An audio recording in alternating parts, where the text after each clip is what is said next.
আজকে আমি তোমাদের শোনাবো গোপাল ভাঁড়ের গল্প, যে কিনা হাসির রাজা, জ্ঞানের রাজা আর রসিক রাজা নামে পরিচিত। তো চলো চলে যাই আজকের গল্প। আজকের গল্পের নাম হচ্ছে মন্ত্রীর মাছ চুরি। প্রতিদিনের মতো আজকের সকালটাও গোপাল ভাঁড়ের ঘুম ভাঙল তার বউয়ের ক্যাটক্যাটানিতে।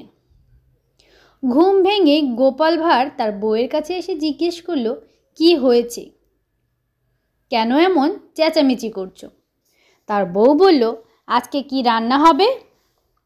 গোপাল বলল, কেন, কাল বাজার থেকে যা সবজি নিয়ে এসেছি তাই রান্না করবে। গোপাল ভাঁড়ের বউ তো চটে গেল, বলল, কতকাল যে মাছ খাওয়া হয় না তার কোনো হিসেবেই নেই। এই কথা শুনে গোপাল ভাঁড়ের রাগ উঠে গেল। সে বাজারের ব্যাগ নিয়ে বেরিয়ে পড়ল বাজার করতে। আজকে সে বউর জন্য বড় বড় মাছ কিনে আনবে, তাই সে বের হয়ে পড়ল রাস্তায়। বাজারের পথে যেতে যেতেই গোপাল ভাঁড়ের দেখা হলো তারই গ্রামের এক মিষ্টির দোকানদার ভোলার সাথে। ভোলাকে সে দেখেই ডাক দিয়ে দাঁড় করিয়ে জিজ্ঞেস করলো কেমন চলছে তার ব্যবসা বাণিজ্য। ভোলা তখন তাকে বলল, তার ব্যবসা বেশ ভালো যাচ্ছে না। গোপাল তখন বলল, তো শুনলাম তুমি এক পুকুর কিনেছো, তো তার দিয়ে তো তোমার ভালোই চলছে নাকি? ভোলা তখন দুঃখ ভরা মন নিয়ে বলল, না হে গোপাল দাদা, মিষ্টির দোকান দিয়ে তেমন ভালো চলছিল না বলেই একটা পুকুর কিনলাম। এখন পুকুরের পেছনে যেই খরচা আদি করতে হচ্ছে তাতে তো আরও সমস্যায় পড়ে গেলাম। গোপাল বলল, কেন, পুকুরে যে মাছ চাষ করেছো সে মাছ বিক্রি করেই খরচ চালাবে। লোকটি বলল, না, তার পারছি নে, পুকুরের যে খরচ আমি আর কুলিয়ে উঠতে পারছি নে, তাই ভাবছি পুকুরটা বিক্রি করে দিব। গোপাল বলল, তো বেশ, তো যা তোমার ভালো মনে হয়, তা বিক্রি করার আগে আমার জন্য দুই একটা রুই কাতলা দিও তো ভাই। এই কথা বলে গোপাল বাজারের দিকে আবার হাঁটা শুরু করলো। আর তাদের এই কথাগুলো আড়াল থেকে শুনছিল মন্ত্রীমশাই। মন্ত্রীমশাই আড়াল থেকে এইসব কথা শুনে যখন গোপাল চলে গেল, তখন সে পেছন থেকে সেই ভোলাকে ডাকলো। ভোলা তার ডাক শুনে দাঁড়ালো এবং সে তার সাথে কুশল বিনিময় করলো। তখন মন্ত্রীমশাই ভোলাকে বলল, শুনলাম তোমার একটি পুকুর আছে, তা নাকি বিক্রি করতে চাচ্ছ, তা কেন হে? ভোলা বলল, পুকুরের যে পিছনে খরচ করতে হয় তা আমি কুলিয়ে উঠতে পারছি না, তাই বিক্রি করে দিব। তখন মন্ত্রীমশাই বলল, আমার ভাই দয়ার শরীর, আমার মানুষের দুঃখ দুর্দশা একদমই ভালো লাগে না, তাই ভাবছি তোমার পুকুরটি আমিই কিনে নিব। তা শুনে তো ভোলা ভীষণ খুশি হয়ে গেল। সে বলল, সত্যি মন্ত্রীমশাই, আপনি আমার পুকুরটি কিনে নেবেন? মন্ত্রীমশাই বলল, হ্যাঁ, আমি তোমার পুকুরটি কিনে নিব। আর সেই পুকুরে মাছ আছে কেমন? ভোলা বলল, মাছ তো বেশ ভালোই আছে। তবে মন্ত্রীমশাই বলল, আমি পুকুরটা কিনে নিব ঠিকই, তবে তুমি যা দাম চাচ্ছ তা কিন্তু আমি দিতে পারবো না। তবে এক কাজ করতে পারি, সেটা হচ্ছে তোমার পুকুরের যখনই মাছের প্রয়োজন হবে তোমার, তখন আমরা মাছ ধরে অর্ধেক ভাগাভাগি করে নিব। ভোলা তো শুনে ভীষণ খুশি হলো, কারণ সে তো পুকুর বিক্রি করেই দিচ্ছে মন্ত্রীমশাইয়ের কাছে, যদিও ন্যায্য মূল্য দিচ্ছে না, তারপরও তো মাছ ধরে যদি ভাগাভাগি করে দেয় তাতেই বা কম কিসে। ভোলা ভীষণ খুশি হয়ে গেল, আর সে লেখাপড়া করে মন্ত্রীমশাইকে তার পুকুরটি বিক্রি করে দিল। এরপর একদিন মাছ ধরার প্রয়োজন হলো।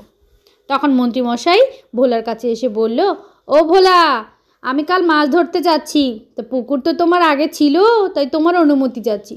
ভোলা তো খুব কাচুমাচু হয়ে বলল, কি বলছেন মন্ত্রীমশাই, আমার তো আগে ছিল, এখন তো আপনারই হয়ে গেছে, তো বেশ, তো ধরবেন। মন্ত্রীমশাই বলল, তো কাল এসো সকালবেলা মাছ ধরার সময়, মাছ ধরে ভাগাভাগি করে তুমি অর্ধেক নিবে, আমি অর্ধেক নিব। ভোলা ভীষণ খুশি হলো।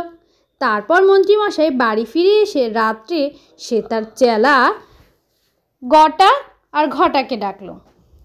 ডেকে সে বলল যে রাতের বেলায় সে পুকুরের মাছ সব ধরে ফেলবে। আর গটা ঘটা তাই করলো, পুকুরের মাছ সব রাতের বেলায় ধরে ফেললো। পরদিন সকাল হতেই ভোলা এসে হাজির, আর মাছ ধরারও তোড়জোড় শুরু হলো। কিন্তু পুকুরে জাল ফেলতেই খালি জাল ফেরত আসলো। পুকুরে যেন কোনো মাছ নেই। কেউ একজন মনে হচ্ছে পুকুরে মাছ একদম ছেঁকে সব নিয়ে গেছে। ভোলা তো কিছুই বুঝলো না। ভোলা বলল, মন্ত্রীমশাই, আপনার কাছে যখন আমি পুকুরটি বিক্রি করলাম তখন তো আমার পুকুর ভর্তি মাছ ছিল, তো এখন মাছ নেই কেন? মন্ত্রীমশাই খেকিয়ে উঠল, বলল, সে ভাই আমি কি করে বলবো? তোমার পুকুর, তুমি না বলতে পারবে? তুমি আমায় ঠকিয়েছ, বলেছ মাছ ভর্তি পুকুর, অথচ দেখো এখন জালে কোনো মাছই নেই। ভোলা তো কিছুই বুঝতে পারলো না। কি আর করা যাবে? জালে যেই 2-4টে মাছ উঠলো তা থেকেই অর্ধেক ভাগ করে ভোলা নিয়ে আসলো, আর মন্ত্রীমশাই মহা খুশি হয়ে হাসতে হাসতে তার ভাগের মাছগুলো নিয়ে চলে গেল। ভোলা যখন মাছ নিয়ে ফিরছিল তখন তার পথে দেখা হলো গোপাল ভাঁড়ের সঙ্গে। আর গোপাল ভাঁড় ভোলাকে দেখেই ডেকে বলল, কি হে ভাই, তোমায় যে বললাম তোমার পুকুরের সুস্বাদু 2-1টা মাছ আমায় দিও, খেয়ে দেখব। ভোলা বলল, আরে গোপালদা, সে পুকুর কি এখন আমার আর আছে? তা তো বিক্রি করে দিয়েছি। গোপাল বলল, এ কি, কার কাছে বিক্রি করলে? বললে না তো। ভোলা বলল, আমি তো মন্ত্রী মশাইয়ের কাছে বিক্রি করে দিয়েছি, কিন্তু আমার যা দাম ছিল তার থেকে সে ঢের কম দাম দিয়েছে। কারণ সে আমায় বলেছিল মাছ যখন ধরা হবে তখন আমরা অর্ধেক ভাগাভাগি করে নিব। কিন্তু দেখো গোপালদা, তার কাছে যখন আমি পুকুরটি বিক্রি করলাম আমার পুকুর ভর্তি মাছ ছিল, আর আজ যখন মাছ ধরতে গেলাম তেমন মাছই ছিল না পুকুরে। এই দেখো 2-4টি যা পেয়েছি তাই ভাগ করে নিয়ে আসলাম। গোপাল তো সব শুনে বুঝে ফেললো মন্ত্রীর চালাকি। সে তখন ভোলাকে বলল, কি মনে করে ভাই তুমি মন্ত্রীর কাছে গেলে? বুঝলেম না। মন্ত্রী যে কেমন লোক তা তো সবাই জানে। তো বেশ ভালোই করেছো। ভোলা তখন বলল, গোপালদা, তুমি আমায় রক্ষা করো। আমার এত বড় পুকুর এত কম দামে মন্ত্রী কিনে নিল, আমি ভাবলাম মাছ বুঝি ভাগ পাবো, তাই আমি বিক্রি করে দিলাম। কিন্তু এখন সে যে আমার সাথে চালাকি করলো, কি করব বলো? তুমি আমায় একটা বুদ্ধি দাও গোপালদা। তখন গোপাল বলল, বেশ, তো এরপরে যখন তুমি মাছ ধরতে যাবে আমাকে জানিও। বেশ কিছুদিন এইভাবে চলে যাবার পর আবার একদিন ভোলার কিছু টাকার প্রয়োজন হলো। তখন সে মন্ত্রীর কাছে গিয়ে বলল তার কিছু টাকার প্রয়োজন, মাছ ধরতে হবে। মন্ত্রী বলল, বেশ, তো তাহলে পরশু সকালে এসো, সেই দিনই মাছ ধরা হবে। এই কথা বলে ভোলা চলে আসলো গোপালের কাছে, আর সে গোপালকে বলল, গোপালদা, পরশু মাছ ধরা হবে। গোপাল বলল, বেশ, তাহলে আজ রাত্রে তুমি তোমার একজন পরিচিত জেলে নিয়ে সেই পুকুরের পাড়ে এসো। ভোলা বলল, কেন? বলল, আসলেই দেখতে পাবে। ঠিক রাতের বেলা ভোলা তার পরিচিত একজন জেলে নিয়ে পুকুর পাড়ে আসলো, আর গোপালের কথা মতো পুকুরের মাছ সব সেই রাতেই ধরে ফেলা হলো। ধরে ভোলা তার বাড়ি নিয়ে চলে গেল। তারপর দিন মন্ত্রী সেই আগের বারের মতোই তার ঘটা আর গটাকে নিয়ে চলে আসলো পুকুরের ধারে মাছ ধরার জন্য। সেদিন রাত্রে তারা জাল ফেলে কোনো মাছই পেল না, কারণ আগের রাতেই তো ভোলা সব ধরে নিয়ে গেছে। মন্ত্রী তো ভারী চিন্তিত হয়ে গেল। সে ভাবলো পুকুর ভর্তি এত মাছ কোথায় গেল, কিছুই সে বুঝতে পারল না। তারপর সেই দিন সকালবেলা যখন মাছ ধরার সময় আসলো, ভোলা পুকুর পাড়ে এসে দাঁড়ালো। মন্ত্রীও আসলো, মাছ ধরা হলো, কিন্তু মাছ তো উঠছে না। মন্ত্রী তো সে রাত থেকেই চিন্তিত। ভোলা তখন বলল, কি হে মন্ত্রীমশাই, আজ যে মাছ নেই? মন্ত্রী বলল, হ্যাঁ, তা তো আমি কাল রাত থেকেই ভাবছি। না মানে ভাবছি আর কি।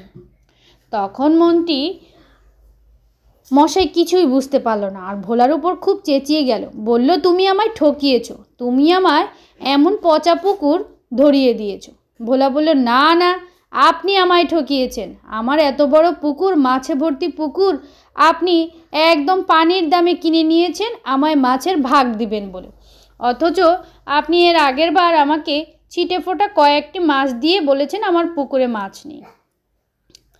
কিন্তু এইবার মন্ত্রী কিছু বুঝতে পারল না। তখন আড়াল থেকে গোপাল বেরিয়ে এসে বলল, কি হে মন্ত্রী মশাই, মাথায় কি কিছু ঢুকছে? মন্ত্রী বলল, গোপাল, তুমি কেন এখানে? তুমি কি জন্য এসেছো?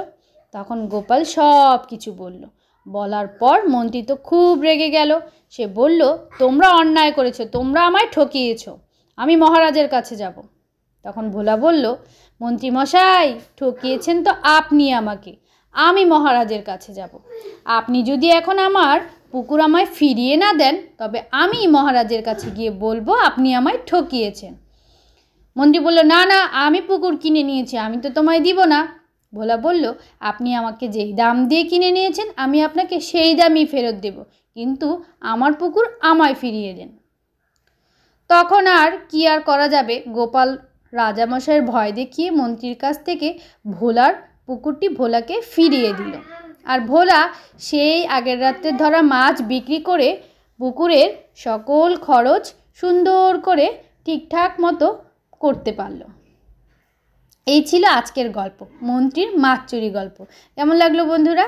আশা করি ভালো লেগেছে।